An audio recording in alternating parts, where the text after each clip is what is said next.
So this morning, just to take you a little bit behind the curtain, I was headed into to my location to do the program, and I got a text from a very nice source who said, "You want to call me?" And it turns out that three different people, two the original source and two others, have confirmed that the plan now by the White House is to remove the National Security Advisor, Mike Waltz, who was on Fox News this morning, just not that long ago, and his deputy, Alex Wong, and much of the current staff team at the National Security Council because of unhappiness throughout the national security establishment of how they're doing. The West Wing's unhappy, the State Department, the Treasury, unhappiness. And of course, this was around before Signalgate. It was widely reported that Signalgate, ironically, may have saved Waltz's job because the president didn't want to be seen as if he were giving in to Jeffrey Goldberg, his new best friend.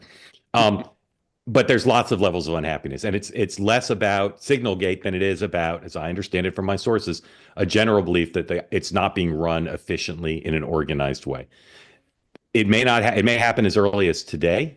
It may not happen ever because it's Donald Trump. But the plan is for it to happen soon, maybe this weekend. One source says this weekend. We'll see.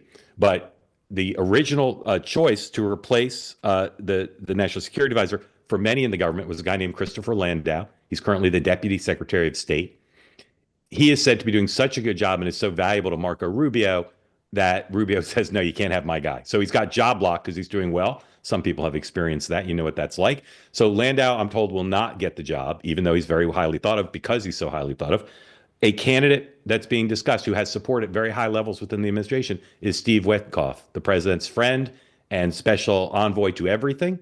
Witkoff has a lot of senior level support, but he also has enemies. And two of my three sources pointed me to this, a New York Post story that ran yesterday. Very strange story popped up in the New York Post in the middle of the day yesterday, savaging Steve Witkoff with anonymous quotes saying he's way over his head. He shouldn't be leading the Russia negotiations, that other countries are confused by him, that people in the government think he's amateurish.